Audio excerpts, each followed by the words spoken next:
Hello. We're back with some more Federalist papers today. We finished the Senate last time, and this time we're starting, or we started the executive also last time, and we're going to continue with the executive. And I think last time we just kind of talked about like how the president is elected, I think. But we'll talk about some more stuff like the real character of the executive, I guess, whatever that means. We'll find out. And I had work today, and I have work tomorrow, so hopefully this will go by pretty quick. I did schedule about 20 pages, as usual, so it should be fine. So we'll just get started. This is number 69. Haha, very funny. The real character of the executive. From the New York Packet, Friday, March 14th, 1788. This is Alexander Hamilton, my favorite. To the people of the state of New York, I proceed now to trace the real characters of the proposed executive as they are marked out in the plan of the convention. This will serve to place in a strong light the unfairness of the representations which have been made in regard to it. The first thing which strikes our attention is that the executive authority, with few exceptions, is to be vested in a single magistrate. This will scarcely, however, be considered as a point upon which any comparison can be grounded, for if, in this particular, there be a resemblance to the King of Great Britain, there is not less a resemblance to the Grand Seigneur, to the Khan of Tartary, to the Man of the Seven Mountains, or to the Governor of New York.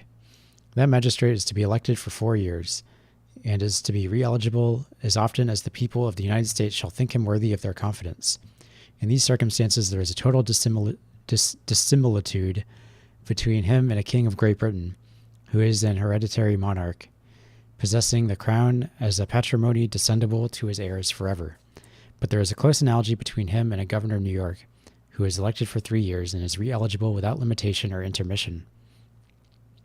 If we consider how much less time would be requisite for establishing a dangerous influence in a single state than for establishing a like influence throughout the United States, we must conclude that a duration of 4 years for the Chief Magistrate of the Union is a degree of permanency far less to be dreaded in that office than a duration of 3 years for a corresponding office in a single state.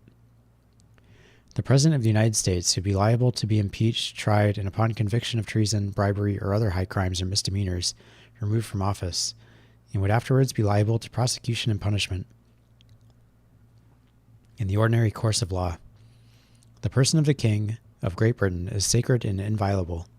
There is no constitutional tribunal to which he is amenable, no punishment to which he can be subjected without involving the crisis of a national revolution.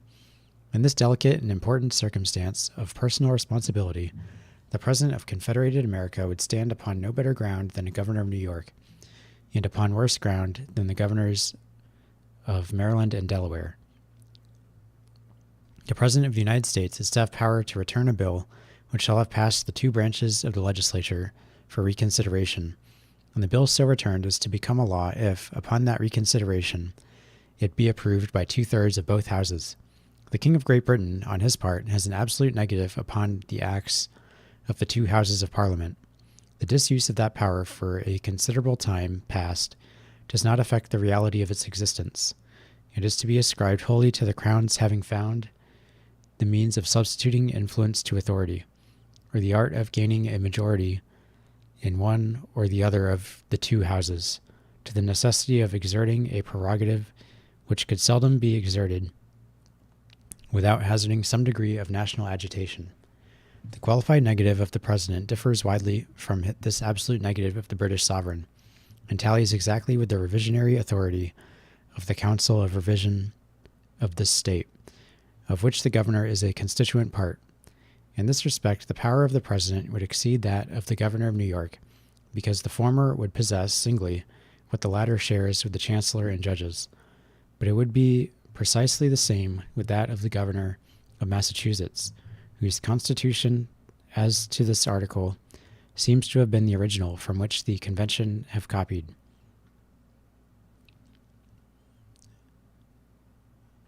The President is to be the Commander-in-Chief of the Army and Navy of the United States and of the militia of the several states when called into the actual service of the United States. He is to have power to grant reprieves and pardons for offenses against the United States, except in cases of impeachment, to recommend to the consideration of Congress such measures as he shall judge necessary and expedient, to convene on extraordinary occasions both houses of the legislature, or either of them, and, in case of disagreement between them, with respect to the time of adjournment, to adjourn them to such time as he shall think proper, to take care that the laws be faithfully executed, and to commission all officers of the United States. In most of these particulars, the power of the President will resemble equally that of the King of Great Britain and of the Governor of New York. The most material points of difference are these. First, the President will have only the occasional command of such part of the militia of the nation as by legislative provision may be called into the actual service of the Union. The King of Great Britain and the Governor of New York have at all times the entire command of all the militia within their several jurisdictions. In this article, therefore, the power of the President would be inferior to that of either the monarch or the governor. Second, the President is to be Commander-in-Chief of the Army and Navy of the United States. In this respect, his authority would be nominally the same with that of the King of Great Britain, but in substance much inferior to it. It would amount to nothing more than the supreme command and direction of the military and naval forces, as First General and Admiral of the Confederacy, while that of the British King extends to the declaring of war and to the raising and regulating of fleets and armies, all which by the Constitution under consideration would appertain to the legislature. The Governor of New York, on the other hand, is by the Constitution of the state vested only with the command of its militia and navy.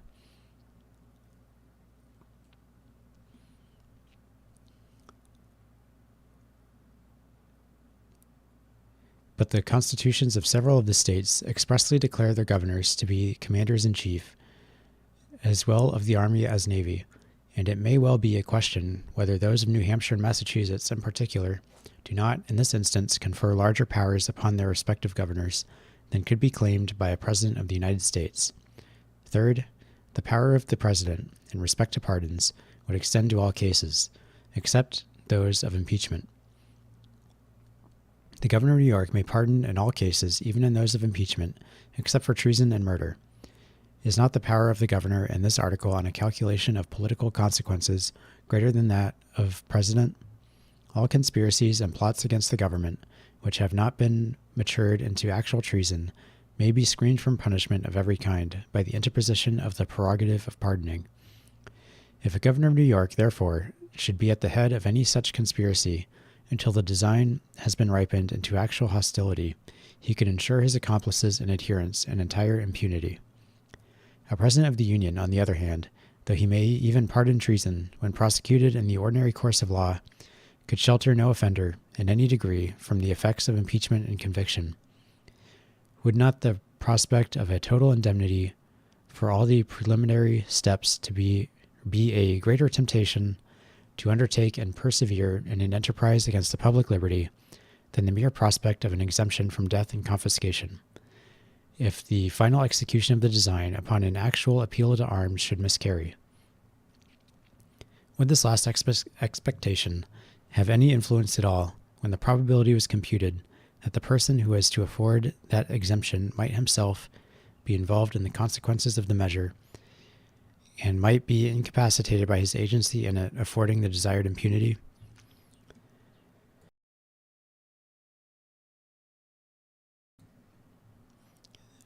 The better to judge of this matter, it will be necessary to recollect that, by the proposed Constitution, the offense of treason is limited to levying war upon the United States and adhering to their enemies, giving them aid and comfort,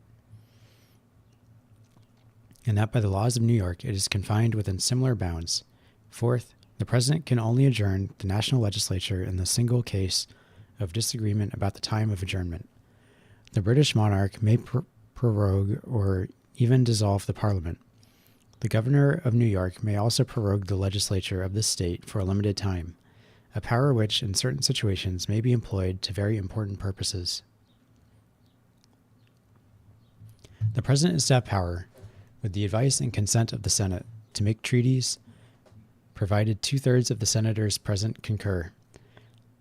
The King of Great Britain is the sole and absolute representative of the nation in all foreign transactions. He can of his own accord make treaties of peace, commerce, alliance, and of every other description. It has been insinuated that his authority in this respect is not conclusive, and that his conventions with foreign powers are subject to the revision and stand in need of the ratification of Parliament. But I believe this doctrine was never heard of until it was broached upon the present occasion. Every jurist of that kingdom and every other man acquainted with its constitution knows, as an established fact, that the prerogative of making treaties exists in the crown in its utmost plenitude, and that the compacts entered into by the royal authority have the most complete legal validity and perfection, independent of any other sanction.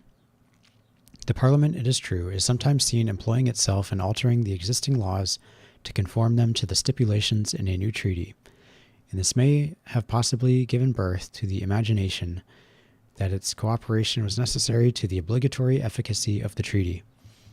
But this parliamentary interposition proceeds from a different cause, from the necessity of adjusting a most artificial and intricate system of revenue and commercial laws to the changes made in them by the operation of the treaty, and of adapting new provisions and precautions to the new state of things, to keep the machine from running into disorder.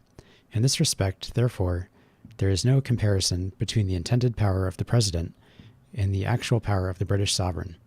The one can perform alone what the other can do only with the concurrence of a branch of the legislature.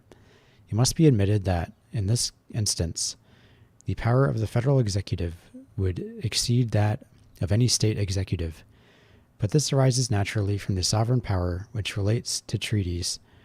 If the Confederacy were to be dissolved, it would become a question whether the executives of the several states were not solely invested with that delicate and important prerogative. The President is also to be authorized to receive ambassadors and other public ministers. This, though it has been a rich theme of declamation, is more a matter of dignity than of authority. It is a circumstance which will be without consequence in the administration of the government, and it was far more convenient that it should be arranged in this manner than that there should be a necessity of convening the legislature, or one of its branches, upon every arrival of foreign minister, though it were merely to take the place of a departed predecessor. The President is to nominate, and, with the advice and consent of the Senate, to appoint ambassadors and other public ministers, judges of the Supreme Court, and in general all officers of the United States established by law, and those appointments are not otherwise provided for by the Constitution. The King of Great Britain is emphatically and truly styled the Fountain of Honor. He not only appoints to all offices, but can create offices. He can confer titles of nobility at pleasure, and has the disposal of an immense number of church preferments. There is evidently a great inferiority in the power of the President, in this particular, to that of the British King, nor is it equal to that of the Governor of New York, if we are to interpret the meaning of the Constitution of the state by the practice which has obtained under it. The power of appointment is with us lodged in a council composed of the governor and 4 members of the Senate, chosen by the Assembly. The governor claims and has frequently exercised the right of nomination, and is entitled to a casting vote in the appointment. If he really has the right of nominating, his authority is in this respect equal to that of the President, and exceeds it in the article of the casting vote. In the national government, if the Senate should be divided, no appointment could be made. In the government of New York, if the council should be divided, the governor can turn the scale and confirm his own nomination. If we compare the publicity which must necessarily attend the mode of appointment by the President and an entire branch of the national legislature with the privacy and the mode of appointment by the governor of New York, closeted in a secret apartment, with at most 4 and frequently with only 2 persons, and if we at the same time consider how much more easy it must be to influence the small number of which a council of appointment consists than the considerable number of which the National Senate would consist, we cannot hesitate to pronounce that the power of the chief magistrate of this state in the disposition of offices must in practice be greatly superior to that of the chief magistrate of the Union. Hence it appears that, except as to the concurrent authority of the President in the Article of Treaties, it would be difficult to determine whether that magistrate would, in the aggregate, possess more or less power than the Governor of New York, and it appears yet more unequivocally that there is no pretense for the parallel which has been attempted between him and the King of Great Britain. But to render the contrast in this respect still more striking, it may be of use to throw the principal circumstances of dissimilitude into a closer group. The President of the United States would be an officer elected by the people for 4 years.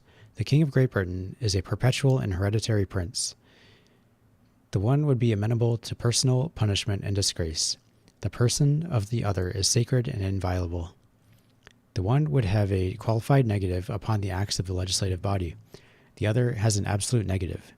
The one would have a right to command the military and naval forces of the nation.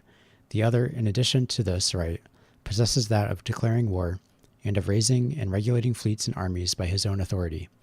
The one would have a concurrent power with a branch of the legislature in the formation of treaties. The other is the sole possessor of the power of making treaties. The one would have a like concurrent authority in appointing to offices. The other is the sole author of all appointments. The one can confer no privileges whatever. The other can make denizens of aliens, noblemen, and commoners, can erect corporations with all the rights incident to corporate bodies.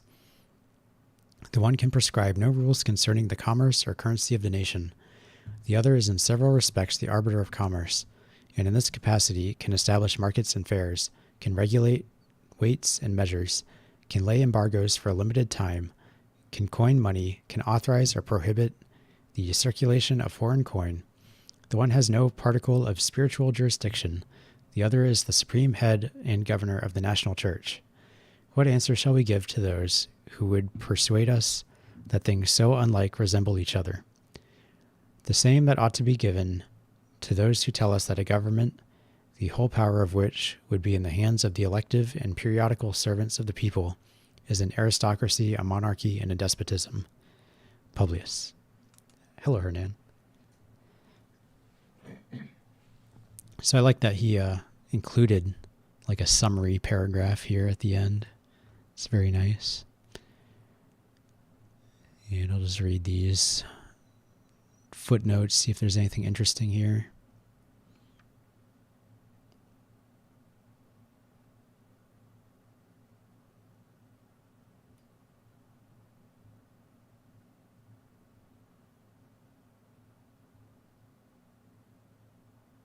Yeah, not really.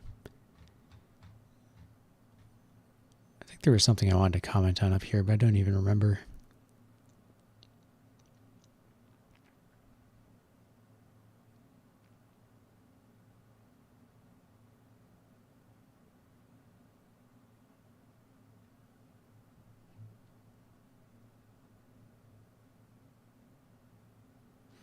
Oh yeah, this part about the president being eligible to be elected as many times as possible. That got thrown out later on after FDR came in and fucked everything up for 4 terms. You're like, oh, we probably don't want that.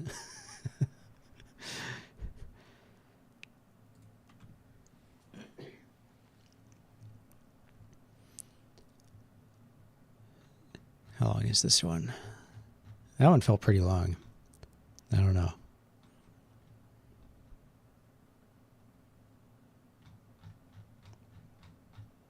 This one seems a little long too. Could always check my physical copy.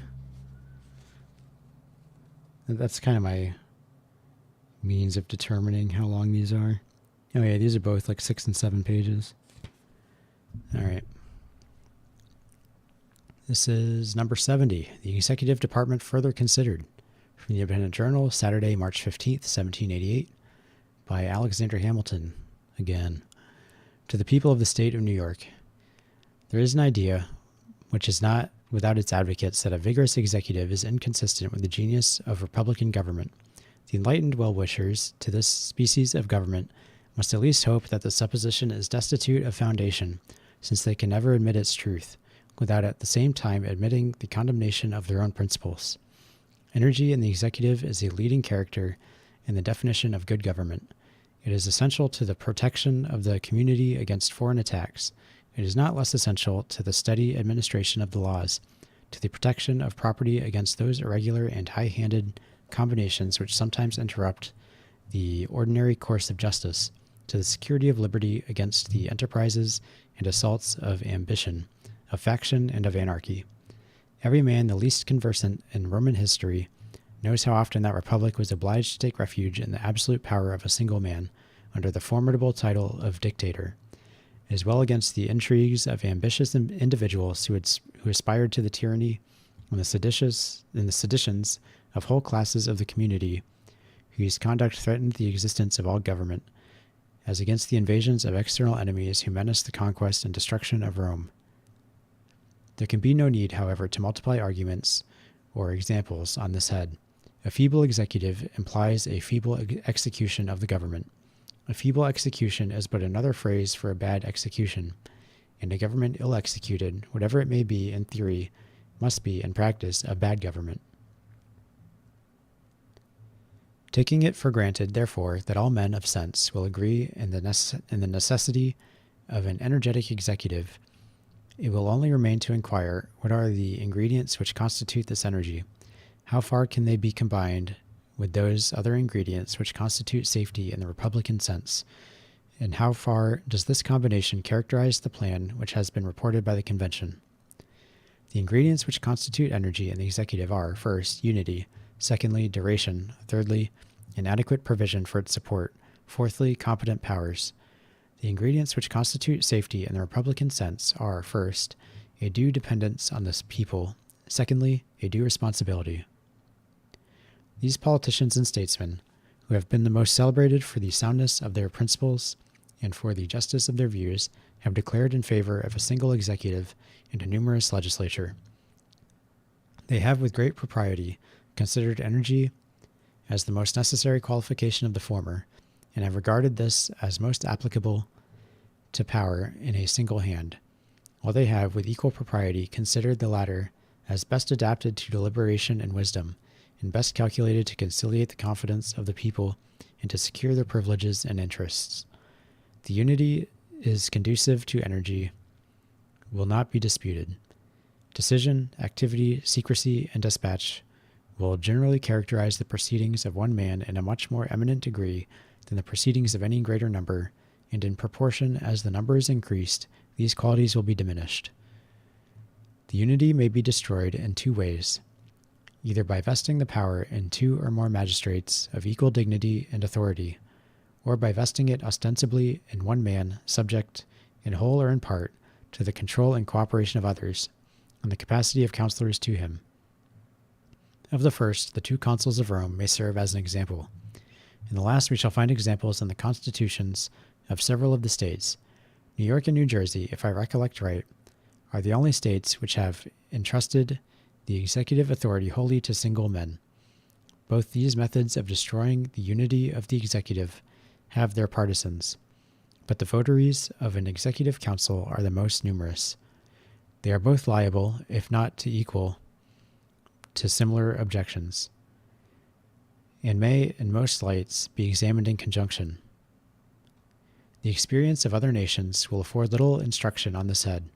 As far, however, as it teaches anything, it teaches us not to be enamored of plurality in the executive.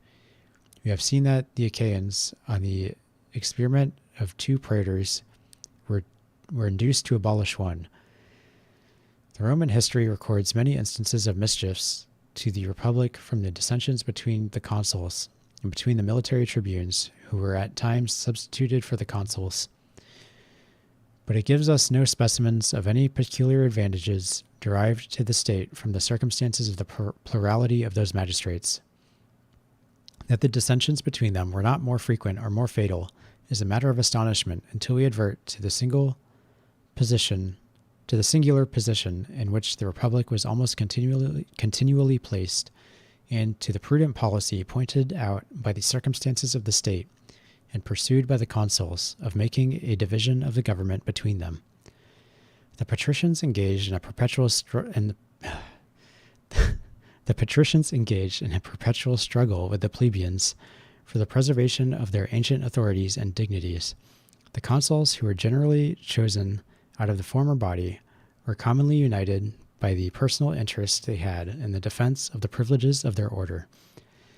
In addition to this motive of union, after the arms of the Republic had considerably expanded the bounds of its empire, it became an established custom with the consuls to divide the administration between themselves by lot, one of them remaining at Rome to govern the city and its environs, the other taking the command in the more distant provinces.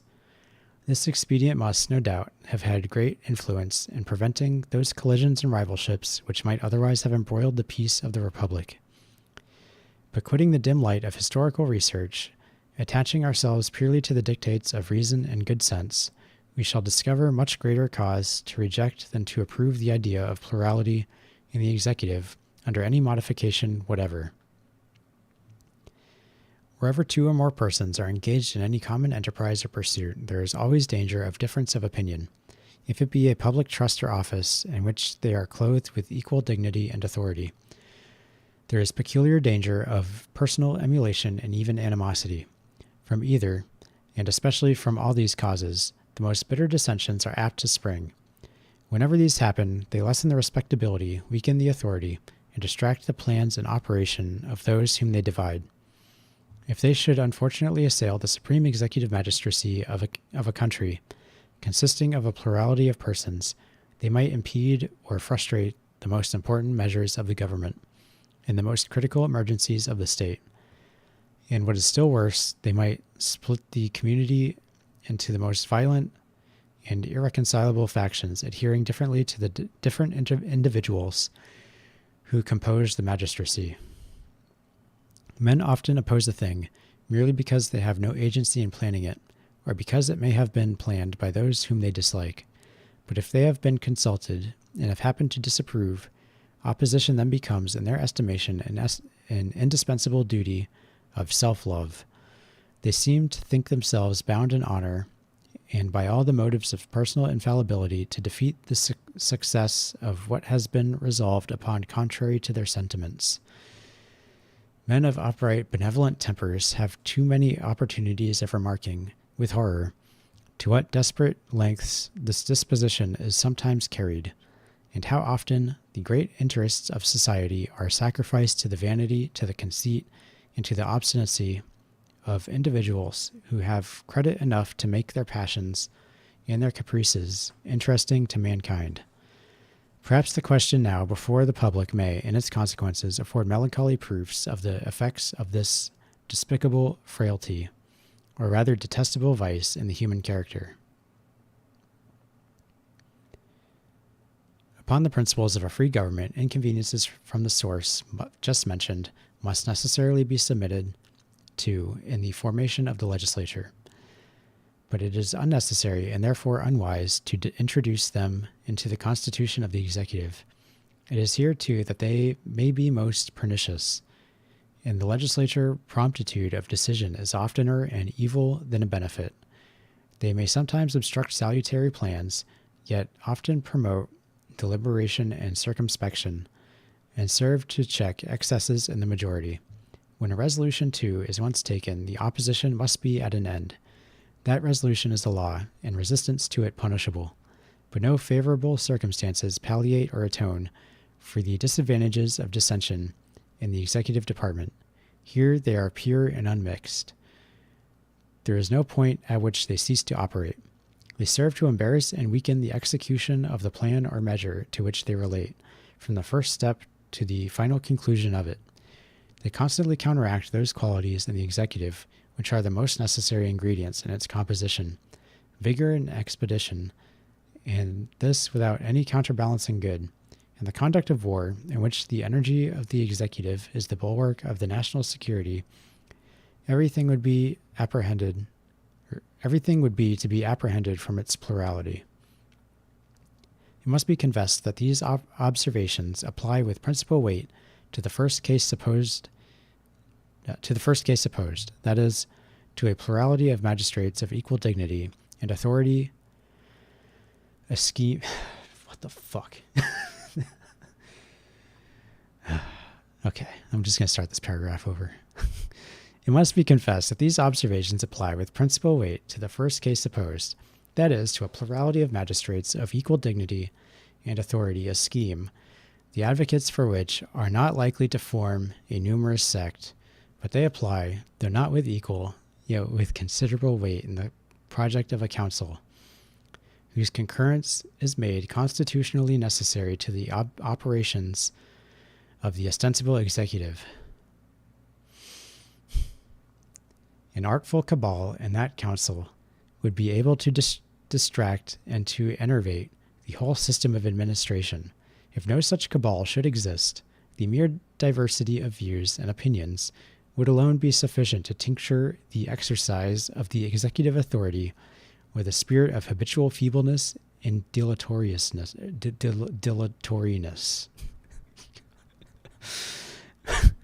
But one of the weightiest objections to a plurality in the executive, and which lies as much against the last of the first plan, is that it tends to conceal faults and destroy responsibility. Responsibility is of two kinds, to censure and to punishment. The first is the more important of the two, especially in an elective office. Man in public trust will much oftener act in such a manner as to render him unworthy of being any longer trusted, than in such a manner as to make him obnoxious to illegal punishment. But the multiplication of the executive adds to the difficulty of detection in either case. It often becomes impossible, amidst mutual accusations, to determine on whom the blame or the punishment of a pernicious measure or series of pernicious measures ought really to fall. It is shifted from one to another with so much dexterity and under such plausible appearances that the public opinion is left in suspense about the real author. The circumstances which may have led to any national miscarriage or misfortune are sometimes so complicated that, where there are a number of actors who may have had different degrees and kinds of agency, though we may clearly see upon the whole that there has been mismanagement, yet it may be impracticable to pronounce to those whose account the evil which may have been incurred is truly chargeable. But one of the weightiest objections to a plurality in the executive, in which lies as much against the last as the first plan, is that it tends to conceal faults and destroy responsibility. And this paragraph is just repeating. I'm sure this footnote says it was in two different versions. Yeah. So I'm just going to skip that because I hate Alexander Hamilton's writing style. I was overruled by my council. The council were so divided in their opinions that it was impossible to obtain any better resolution on the point.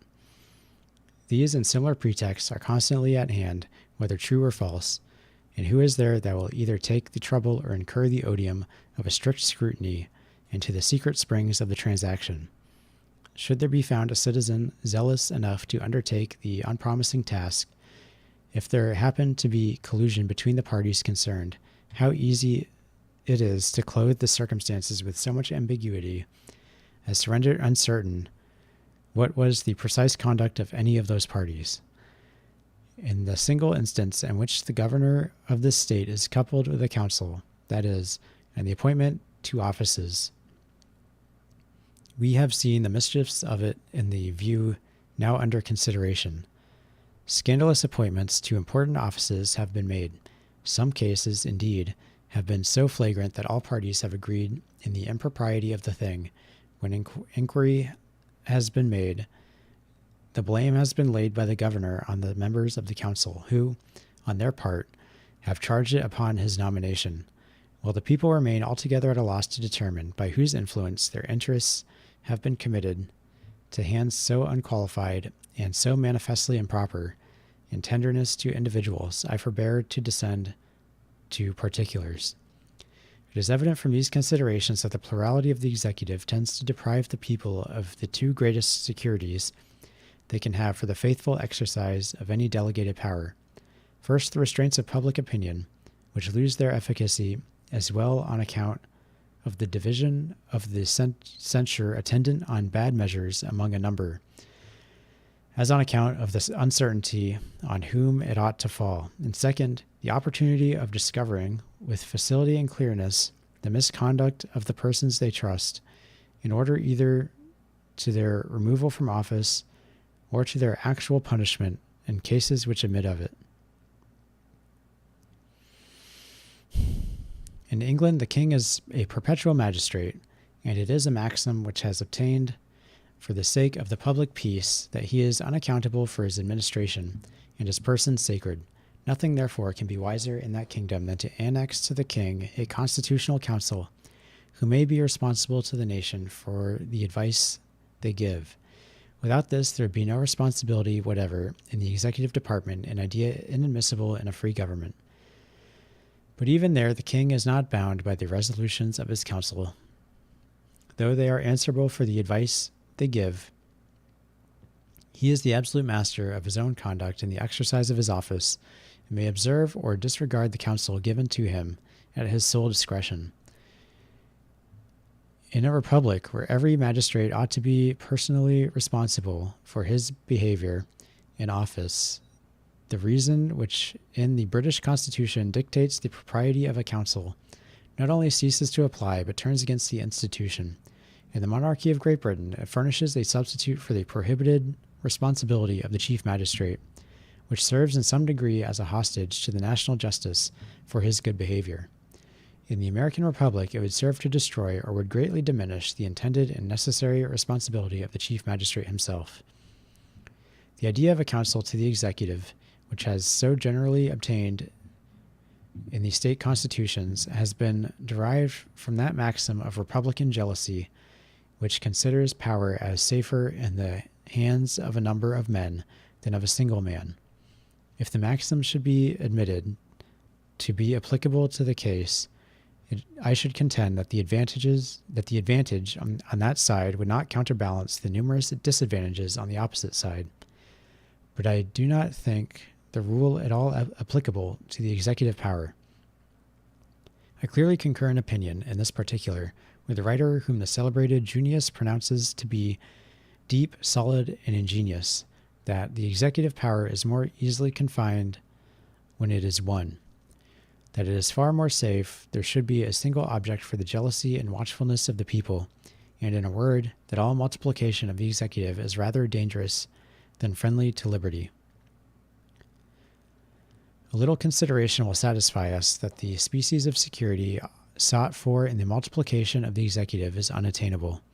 Numbers must be so great as to render combination difficult, or they are rather a source of danger than of security. The united credit and influence of several individuals must be more formidable to liberty than the credit and influence of either of them separately. When power, therefore, is placed in the hands of so small a number of men as to admit of their interests and views being easily combined in a common enterprise by an artful leader, it becomes more liable to abuse, and more dangerous when abused, than if it be lodged in the hands of one man, who, from the very circumstance of his being alone, will be more narrowly watched and more readily suspected, and who cannot unite so great a mass of influence as when he is associated with others. The decemvirs of Rome, whose name denotes their numbers, were more to be dreaded in their usurpation than any one of them would have been. No person would think of proposing an executive much more numerous than that body, from 6 to a dozen, have been suggested for the number of the council. The extreme of these numbers is not too great for an easy combination, and from such a combination America would have more to fear than from the ambition of any single individual. A counsel to a magistrate who is himself responsible for what he does are generally nothing better than a clog upon his good intentions, are often the instruments and accomplices of his bad, and are almost always a cloak to his faults. I forbear to dwell upon the subject of expense, though it be evident that if the council should be numerous enough to answer the principal end aimed at by the institution, the salaries of the members, who must be drawn from their homes to reside at the seat of government, would form an item in the catalogue of public expenditures too serious to be incurred for an object of equivocal utility. I will only add that, prior to the appearance of the Constitution, I rarely met with an intelligent man from any of the states who did not admit, as the result of experience, that the unity of the executive of this state was one of the best of the distinguishing features of our Constitution. Publius. I mean, I really hate how Hamilton writes. It's like reading it out loud. It's like reading an essay by Yoda. It's fucking stupid.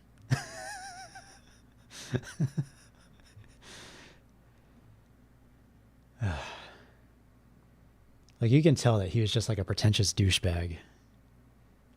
The other ones just write simply. Like, I get it's the 1700s. Things are going to be different.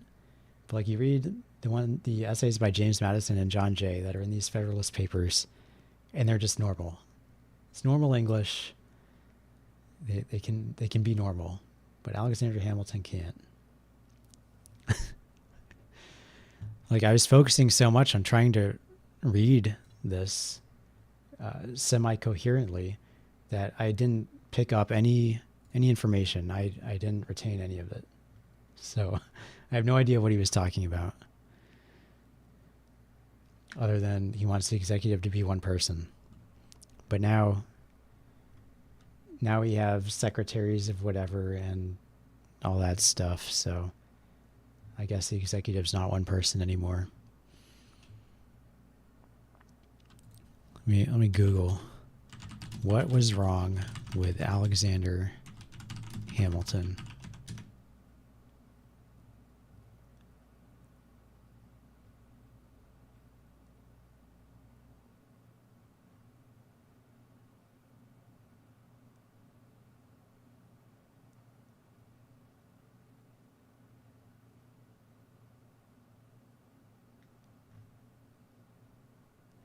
And it's just people whining that he wasn't democratic enough. Of course, I think he was too democratic. I think they all were. But no, they don't say on Google what his problem is. I guess he got into duels a lot, and I think he got killed in a duel. But, you know, it was 1700s. It's just how it was. All right, how long is this one? All right, that one's not too long. What about this one?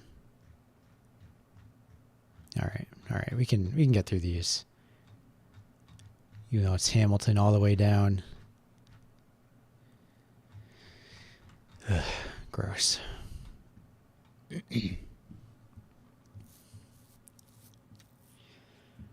right, number 71. Look, I can write this in 2 words. 4 years. There, done.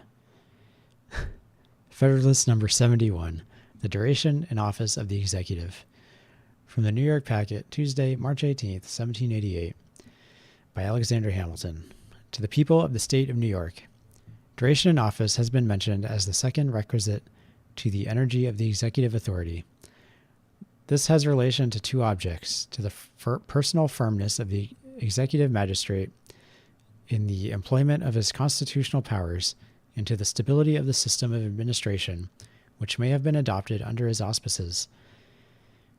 With regard to the first, it must be evident that the longer the duration in office, the greater will be the probability of obtaining so important an advantage. It is a general principle of human nature that a man will be interested in whatever he possesses in proportion to the firmness or precariousness of the tenure by which he holds it, will be less attached to what he holds by a momentary or uncertain title than to what he enjoys by a durable or certain title, and of course will be willing to risk more for the sake of the one than for the sake of the other. This remark is not less applicable to a political privilege or honor or trust than to any article of ordinary property. The inference from it is that a man acting in the capacity of chief magistrate under a consciousness that in a very short time he must lay down his office will be apt to feel himself too little interested in it to hazard any material censure or perplexity from the independent exertion of his powers, or from encountering the ill humors, however transient, which may happen to prevail, either in the considerable part of the society itself or even in a predominant faction in the legislative body, if the case should only be that he might lay it down, unless continued by a new choice, and if he should be desirous of being continued, his wishes, conspiring with his fears, would tend still more powerfully to corrupt his integrity or debase his fortitude. In either case, feebleness and irresolution must be the characteristics of the station. There are some who would be inclined to regard the servile pliancy of the executive to a prevailing current, either in the community or in the legislature, as its best recommendation. But such men entertain very crude notions, as well of the purposes for which government was instituted, as of the true means by which the public happiness may be promoted. The Republican principle demands that the deliberate sense of the community should govern the conduct of those to whom they entrust the management of their affairs, but it does not require an unqualified complaisance to every sudden breeze of passion or to every transient impulse which the people may receive from the arts of men, who flatter their prejudices to betray their interests. It is a just observation that the people commonly intend the public good. This often applies to their very errors, but their good sense would despise the adulator who should pretend that they always reason right about the means of promoting it. They know from experience that they sometimes err, and the wonder is that they so seldom err as they do, beset as they continually are by the wiles of parasites and sycophants, by the snares of the ambitious, the avaricious, the desperate, by the artifices of men who possess their confidence more than they deserve it, and of those who seek to possess rather than to deserve it. When occasions present themselves in which the interests of the people are at variance with their inclinations, it is the duty of the persons whom they have appointed to be the guardians of those interests to withstand the temporary delusion, in order to give them time and opportunity for more cool and sedate reflection. Instances might be cited in which a conduct of this kind has saved the people from very fatal consequences of their own mistakes, and has procured lasting monuments of their gratitude to the men who had courage and magnanimity enough to serve them at the peril of their displeasure. But however inclined we might be to insist upon an unbounded complaisance in the executive to the inclinations of the people, we can with no propriety contend for a like complaisance to the humors of the legislature. The latter may sometimes stand in opposition to the former, and at other times the people may be entirely neutral. In either supposition, it is certainly desirable that the executive should be in a situation to dare to act his own opinion with vigor and decision.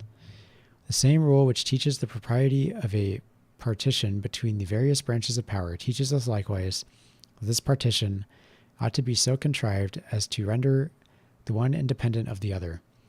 To what purpose separate the executive or the judiciary from the legislative, if both the executive and the judiciary are so constituted as to be at the absolute devotion of the legislative? Such a separation must be merely nominal, and incapable of producing the ends for which it was established. It is one thing to be subordinate to the laws, and another to be dependent on the legislative body. The first comports with, the last violates, the fundamental principles of good government, and whatever may be the forms of the Constitution, unites all power in the same hands.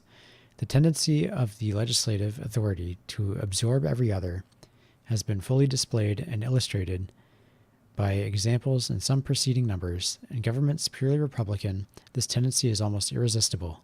There are representatives of the people in a popular assembly seem sometimes to fancy that they are the people themselves, and betray strong symptoms of impatience and disgust at the least sign of opposition from any other quarter, as if the exercise of its rights by either the executive or judiciary were a breach of their privilege and an outrage to their dignity. They often appear disposed to exert an imperious control over the other departments, and as they commonly have the people on their side, they always act with such momentum as to make it very difficult for the other members of the government to maintain the balance of the Constitution. It may perhaps be asked how the shortness of the duration in office can affect the independence of the executive on the legislature. Unless the one were possessed of the power of appointing or displacing the other, one answer to this inquiry may be drawn from the principle already remarked, that is, from the slender interest a man is apt to take in a short-lived advantage, and the little inducement it affords him to expose himself, on account of it, to any considerable inconvenience or hazard. Another answer, perhaps more obvious, though not more conclusive, will result from the consideration of the influence of the legislative body over the people, which might be employed to prevent the re-election of a man who, by an upright resistance to any sinister project of that body, should have made himself obnoxious to its resentment. It may be asked also whether a duration of 4 years would answer the end proposed, and if it would not, whether a less period, which would at least be recommended by greater security against ambitious designs, would not, for that reason, be preferable to a longer period, which was, at the same time, too short for the purpose of inspiring the desired firmness and independence of the magistrate. It cannot be affirmed that a duration of 4 years, or any other limited duration, would completely answer the end proposed, but it would contribute towards it in a degree which would have a material influence upon the spirit and character of the government. Between the commencement and termination of such a period, there would always be a considerable interval in which the prospect of annihilation would be sufficiently remote not to have an improper effect upon the conduct of a man endued with a tolerable portion of fortitude, and in which he might reasonably promise himself that there would be time enough before it arrived to make the community sensible of the propriety of the measures he might incline to pursue, though it be probable that, as he approached the moment when the public were, by a new election, to signify their sense of his conduct, his confidence, and with it his firmness, would decline, yet both the one and the other would derive support from the opportunities which his previous continuance in the station had afforded him, of establishing himself in the esteem and goodwill of his constituents.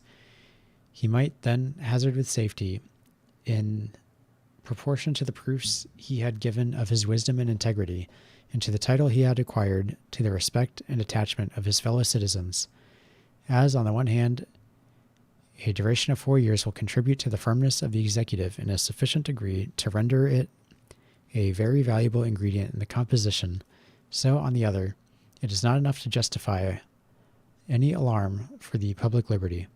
If a British House of Commons, from the most feeble beginnings, from the mere power of assenting or disagreeing to the imposition of a new tax, have, by rapid strides, reduced the prerogatives of the crown and the privileges of the nobility within the limits they conceived to be compatible with the principles of a free government, while they raised themselves to the rank and consequence of a co-equal branch of the legislature, if they have been able in one instance to abolish both the royalty and the aristocracy, and to overturn all the ancient establishments as well in the church as state, if they have been able on a recent occasion to make the monarch tremble at the prospect of an innovation attempted by them, what would be to be feared from an elective magistrate of 4 years' duration, with the confined authorities of a President of the United States?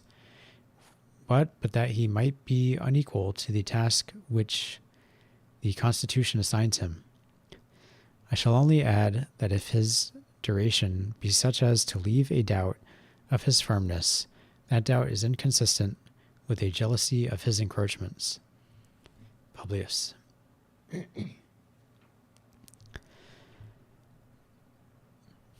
So I always thought 4 years was too short, really. It seems like it's not enough time to take on like a serious public work.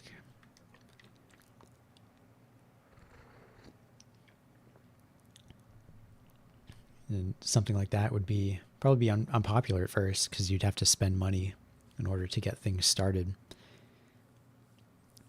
And so they spend 4 years focusing on re-election, and then the next 4 years focusing on trying to get somebody from their party elected in the next election.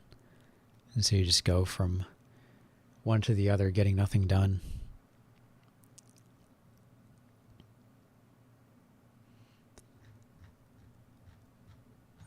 And I'm gonna drink some tea before I start this one. This will be the last one for today.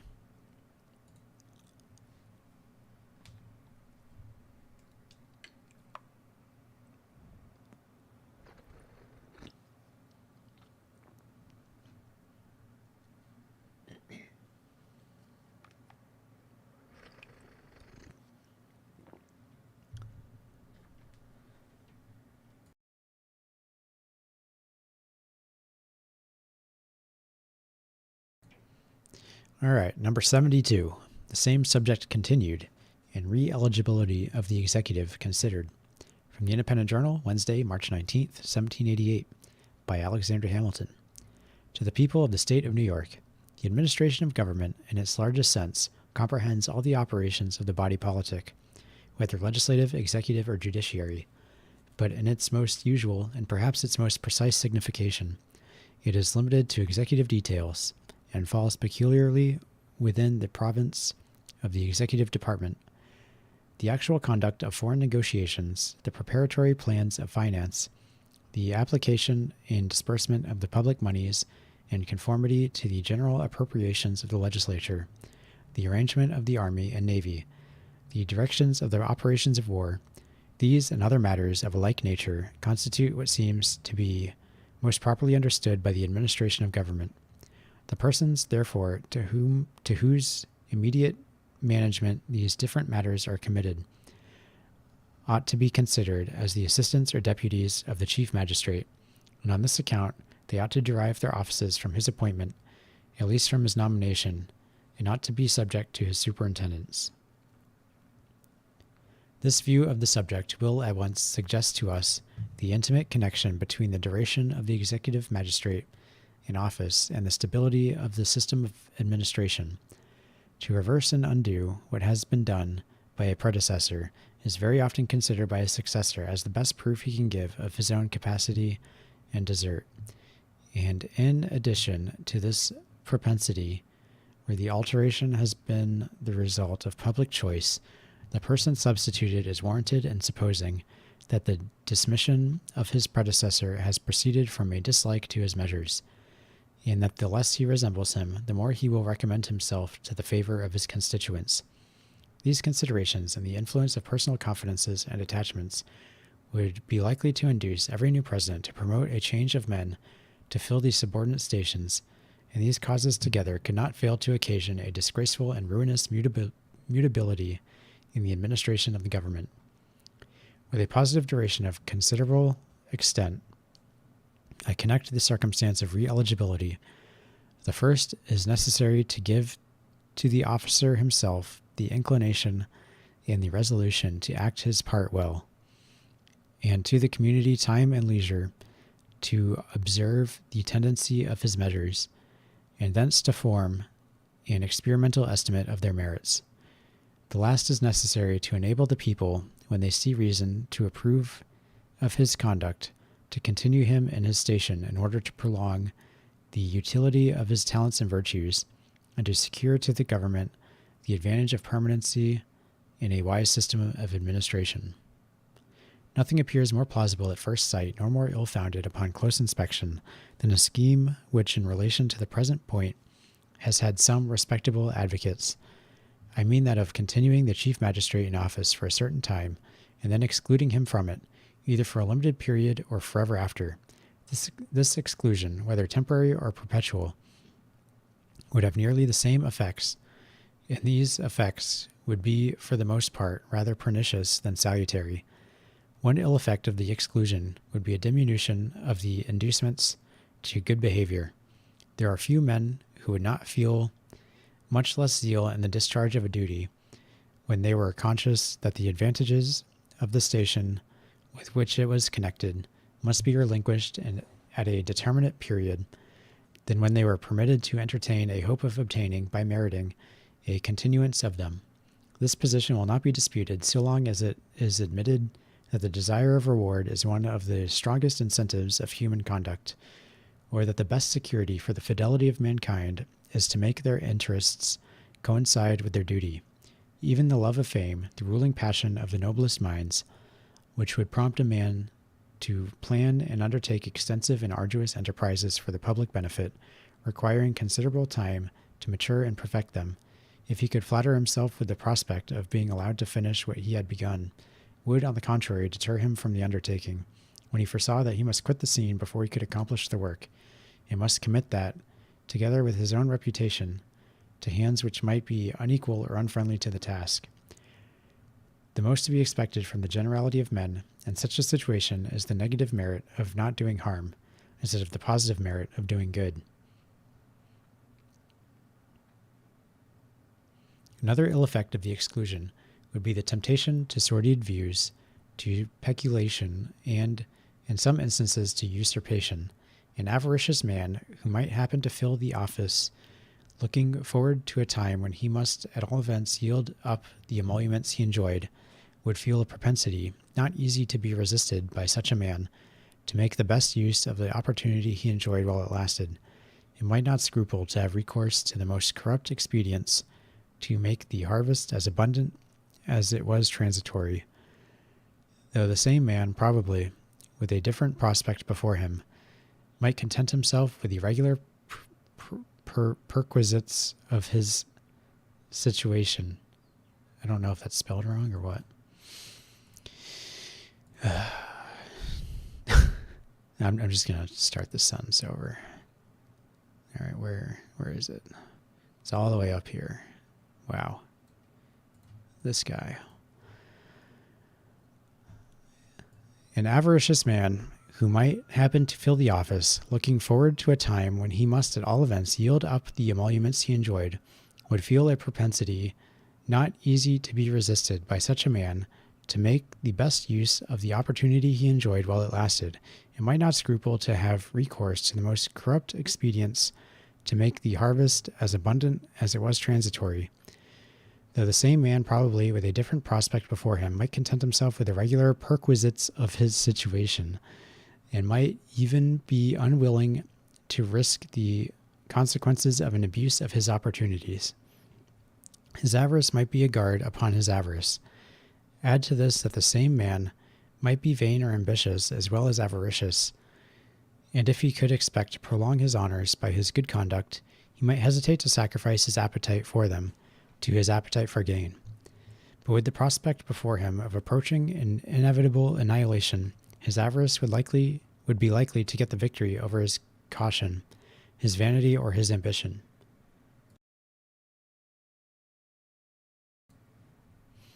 An ambitious man, too, when he found himself seated on the summit of his country's honors, when he looked forward to the time at which he must descend from the exalted eminence forever, and reflected that no exertion of merit on his part could save him from the unwelcome reverse, such a man in such a situation would be much more violently tempted to embrace a favorable conjuncture for attempting the prolongation of his power at every personal hazard than if he had the probability of answering the same end by doing his duty.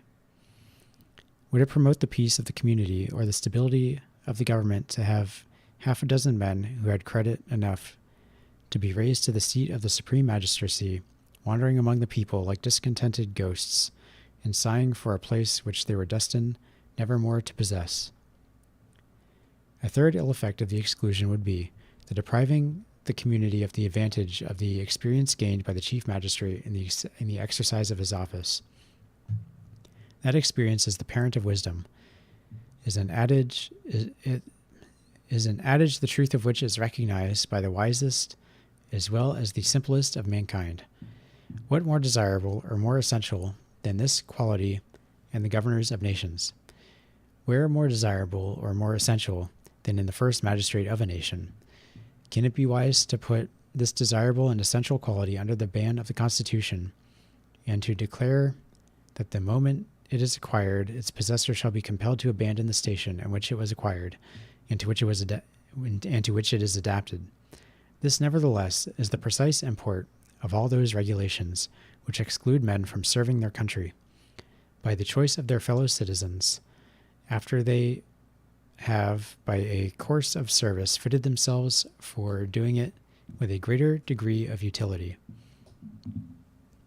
A fourth ill effect of the exclusion would be the banishing men from stations in which, in certain emergencies of the state, their presence might be of the greatest moment to the public interest or safety.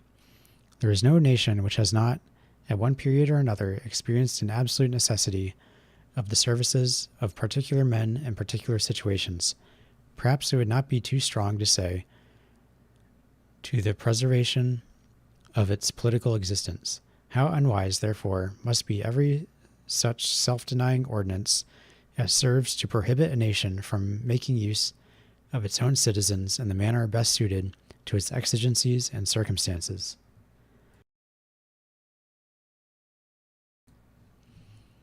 Without supposing the personal essentiality of the man, it is evident that a change of the chief magistrate at the breaking out of a war, or at any similar crisis for another even of equal merit, would at all times be detrimental to the community, inasmuch as it would substitute inexperience to experience.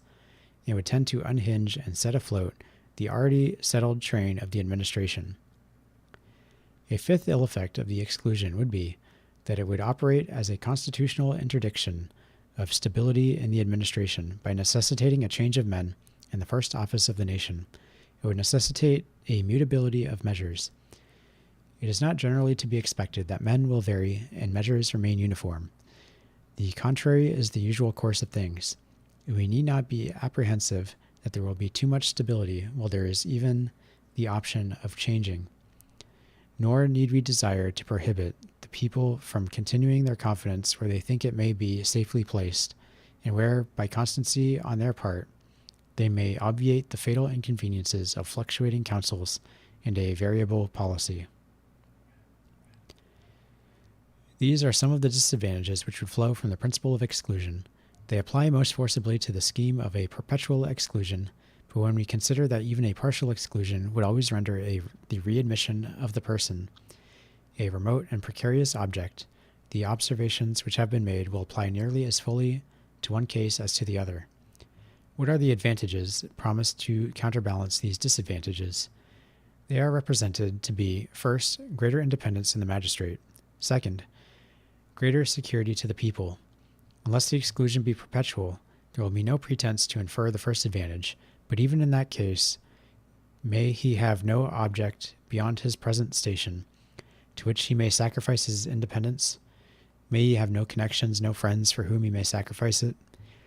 May he not be less willing, by a firm conduct, to make personal enemies when he acts under the impression that a time is fast approaching, on the arrival of which he not only may, but must, be exposed to their resentments upon an equal, perhaps an inferior footing? It is not an easy point to determine whether his independence would be most promised or impaired by such an arrangement.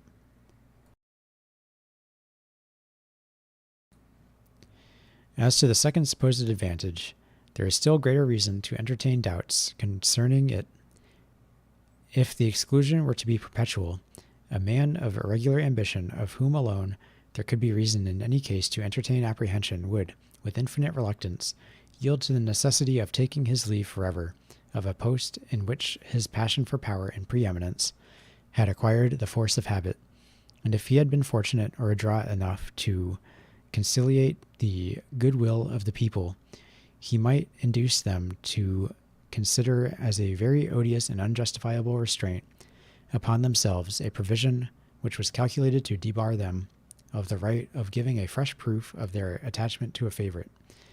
There may be conceived circumstances in which this disgust of the people, seconding the thwarted ambition of such a favorite, might occasion greater danger to liberty than could ever reasonably be dreaded from the possibility of a perpetuation in office by the voluntary suffrages of the community, exercising a constitutional privilege.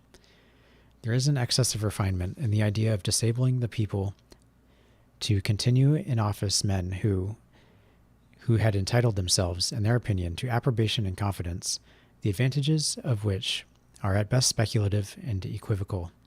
and are overbalanced by disadvantages far more certain and decisive. Publius. So he does talk about what I was saying earlier about 4 years kind of not being enough time to get anything done. But we did end up changing that here in the United States. Which, I kind of have mixed feelings on changing that. Because, like I said, it's not enough time. And also, on the other hand, with mass media being what it is, with the invention of the television and now the internet, whoever controls the media controls the flow of information and would be able to choose their own player indefinitely. And now they have to train up a new retard every 4 years. And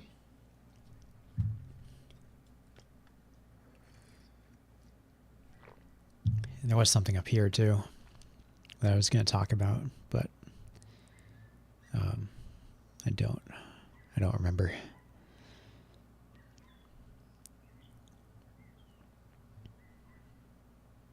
Oh, this.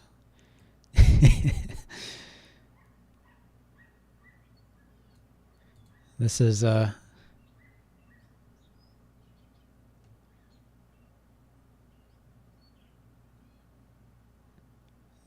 these causes together could not fail to occasion a disgraceful and ruinous mutability in the administration of the government. Those things are what happen now. A new person gets in office, writes a bunch of executive orders to cancel out the last person's executive orders. And then when he gets out of office, the next person comes in and does the same thing.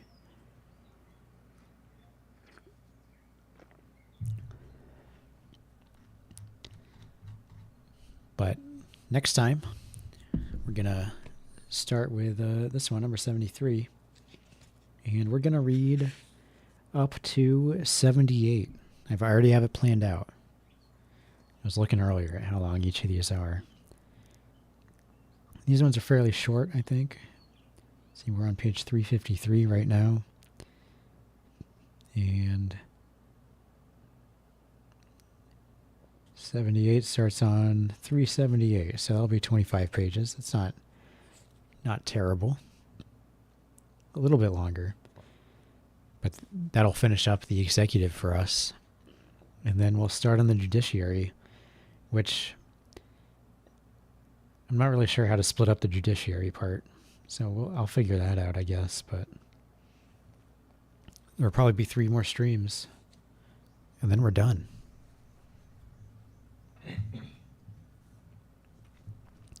The problem with the judiciary is previously I didn't like stopping when it was like this, like the same subject continued. I didn't like stopping on one of those, so I would just read through the whole section in one go. But this one, the whole judiciary part is just the judiciary. The judiciary continued. The judiciary continued. The judiciary continued for like 6 or 7 articles, and that's like 50 pages. So I'm not going to read 50 pages all in one go, but I'll find a appropriate place to split it off, I guess.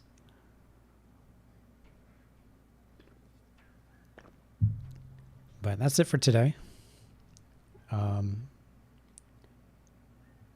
I'm not sure if I'll be working overtime, but right now I have Momodora scheduled for Friday, and then we'll be reading 73 up to 78 on Saturday, I guess. So that'll be fun. So thank you, Hernan, and whoever else was lurking, for being with me again today. And I'll see you all on Friday, hopefully. Bye.